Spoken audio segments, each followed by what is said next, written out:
ये बहुत ही खतरनाक फाइटर जेट पुतिन को डराने पहुंचे हैं। ये फाइटर जेट रूस को उसकी हद बताने पहुंचे हैं।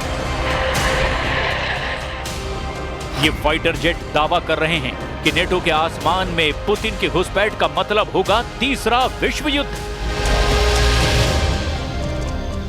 नेटो सोच रहा है कि पुतिन घबरा जाएंगे। नेटो के दिलो दिमाग पर सिर्फ और सिर्फ पुतिन को बैकफुट पर रखने का जुनून सवार है। लेकिन क्या इन पैंतरों से यूरोप की सरहद से दूर रहेंगे पुतिन? क्योंकि रूस के बॉर्डर पर गूंज रही नेटो के विमानों की गड़गड़ाहट अब मॉस्को तक गूंज रही है। नेटो की एयरफोर्स बता रही है कि वो पुतिन की चौखट पर पहुंच चुकी है और अब रूस की खैर नहीं। अमेरिका, ब्रिटेन और बाकी नेटो देशों ने रूस के बॉर्डर के पास 12 घंटे तक विमान उड़ाए हैं। आर्कटिक महासागर की तरफ से दक्षिण की तरफ बाल्टिक सागर और यूक्रेन की आखिरी सरहद तक इन विमानों ने रूस को चैलेंज किया है। 12 घंटे तक नेटो के विमानों ने रूस की जंग की तैयारियों की टोह ली है।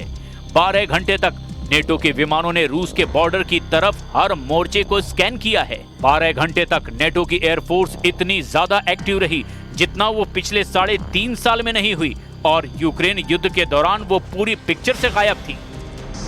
आखिर पुतिन के बॉर्डर के पास नेटो की वायुसेना क्यों जुट रही है? डोनाल्ड ट्रंप और उनके नेटो गुट के लीडर पुतिन को आखिर क्या मैसेज देना चाहते हैं? क्योंकि ऐसी टक्कर का नतीजा सिर्फ और सिर्फ रूस बनाम नेटो का युद्ध नहीं होगा, ये पूरी तरह वर्ल्ड वॉर भड़काने वाला कदम है जिसे पुतिन माफ नहीं करेंगे। इस बात की गारंटी तो रूस बार बार यूरोप को दे रहा है। रूस पर नजर रखने के लिए भी बड़े टोही विमानों में RC-135 सर्विलांस जेट शामिल हैं। इसके अलावा P-8 भी शामिल है जो आर्कटिक महासागर के आसपास रूस की नौसेना पर निगरानी रख रहा है, जबकि RC-135 नेटो की पूर्वी सरहद पर रूस के कम्युनिकेशन और रडार सिस्टम को ट्रैक कर रहा है।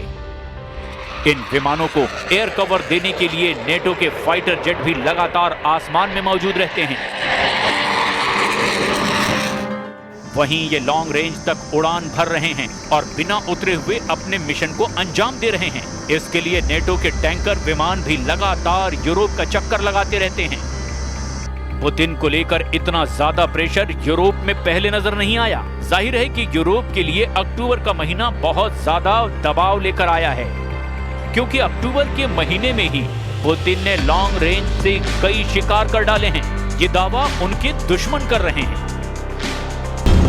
यूक्रेन के बाद पोलैंड के साथ रोमानिया, इसके अलावा एस्टोनिया और डेनमार्क, इन देशों पर पुतिन का ड्रोन वाला खतरा मंडरा रहा है। इन देशों का इल्जाम है कि पुतिन ने नेटो पर चढ़ाई शुरू कर दी है, क्योंकि रूस के ड्रोन इन सभी देशों की एयर स्पेस को चीरकर अब पूरे यूरोप पर हमले का सिग्नल दे रहे हैं। Porque el compromiso para este año 2025 era llegar al 2%. Se ha hecho un esfuerzo muy importante. Venimos desde el 0,9% en el año 2018. En este momento estamos cumpliendo los compromisos, que es el 2%. Putin को लेकर NATO का खौफ बार बार देखा जा रहा है। वो इसीलिए क्योंकि यूक्रेन में लगातार बमबारी और खार्किव से लेकर ओडेसा तक यूक्रेन मिटाने वाली आग बार बार नजर आ रही है। इस बमबारी में पुतिन का यूरोप के खिलाफ बहुत ही भयानक प्लान अंगड़ाई ले रहा है। इसका डर लगातार नेटो में बना हुआ है। इसी वजह से नेटो ने परमाणु ताकत दिखाने वाले युद्धाभ्यास को शुरू कर दिया है। नेटो अब स्टेडफास्ट नून नाम का युद्धाभ्यास कर रहा है। नीदरलैंड्स में इस एक्सरसाइज में नेटो के 14 देश हिस्सा ले रहे हैं। उनके 71 विमान रूस से लड़ने की तैयारी पर रखेंगे। परमाणु ताकत दिखाने का मतलब साफ है, इस युद्धाभ्यास के मायने न्यूक्लियर अटैक से जुड़े हैं। 71 विमानों का एक साथ परमाणु युद्ध की तैयारी दिखाना साफ साफ पुतिन को सीधी चेतावनी है। अमेरिका की क्रूज मिसाइल टॉम हॉक को देखकर पुतिन बिगड़ गए हैं। टॉम हॉक को देखकर पुतिन उखड़ गए हैं। टॉम हॉक को देखकर पुतिन का गुस्सा रिकॉर्ड तोड़ रहा है। 2500 किलोमीटर रेंज वाली ये क्रूज मिसाइल अब यूक्रेन को मिल सकती है, और इस मिसाइल ने रूस और नेटो के बीच तनाव को बहुत ज्यादा बढ़ा दिया है। हालात ये हैं कि पुतिन के ड्रोन अपना बॉर्डर पार करके रूस के दुश्मनों को ललकार रहे हैं। डेनमार्क की प्रधानमंत्री कह चुकी हैं कि नॉर्वे, पोलैंड और रोमानिया के बाद अब उनका देश खतरे में है, क्योंकि इन 3 देशों में ड्रोन वाली घुसपैठ के बाद अब यही पैटर्न डेनमार्क में भी दोहराया गया है। मतलब साफ है कि रूस पूरे पूर्वी यूरोप को दबाव में लाना चाहता है और ये बात डोनाल्ड ट्रंप को भी बहुत अच्छी तरह से मालूम है। Of course, to the several close calls they've had with the Danish military during the EU leaders meeting in Copenhagen. It's something the administration takes very seriously, and we are constantly monitoring it. The National Security Council here at the White House is in constant correspondence with our NATO allies, and the president speaks to many of them as well. Ukraine को लगातार NATO से long range के हथियार मिल रहे हैं और ऐसे ही हथियारों से ज़ेलेंस्की ने अब डोनेट्स्क के उन इलाकों पर हमला भी शुरू कर दिया है जो अब तक यूक्रेन के तोपखानों से दूर थे।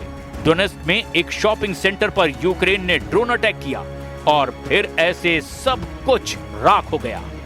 ऐसी आग देखकर पुतिन का पारा गर्म हो जाता है और फिर यूक्रेन के हर बड़े शहर पर रूस के ड्रोन और क्रूज मिसाइल बरसने लगती हैं। Зарядами, о чем свидетельствуют обнаруженные на месте фрагменты, которые будут изъяты и направлены на экспертизу для уточнения конкретного типа и модификации. Кроме того, в ходе осмотра места обстрела установлено, что значительные повреждения получила гражданская инфраструктура. Практически уничтожен торговый. यूक्रेन को हाइमार्स रॉकेट की सप्लाई तेज हो गई है। बाइडेन ने जो रॉकेट सिस्टम ज़ेलेंस्की को दिया था, उसके कारतूस अब डोनाल्ड ट्रंप सप्लाई कर रहे हैं। 100 किलोमीटर की रेंज में ये रॉकेट सिस्टम रूस की सेना के उन अड्डों तक पहुंच सकता है जो अभी तक ज़ेलेंस्की की रेंज में आसानी से कवर नहीं होते थे। यही वजह है कि रूस अब यूक्रेन को हथियार सप्लाई करने वाले देशों को टारगेट कर रहा है।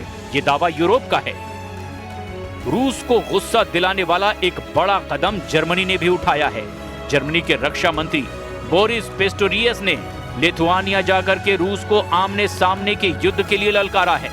जर्मन रक्षा मंत्री ने कहा कि बाल्टिक देशों को बचाने के लिए उनका देश तैयार है और जर्मनी इस इलाके में रूस को मुंहतोड़ जवाब देगा।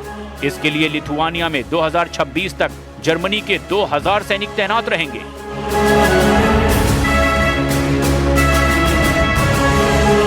पुतिन की तैयारी चौतरफा नजर आ रही है। वो युद्धाभ्यास करके समंदर से ज़िरकॉन हाइपरसोनिक मिसाइल भी फायर कर रहे हैं। उनके सुखोई 34 सुपरसोनिक बॉम्बर भी तैयार कर दिए गए हैं।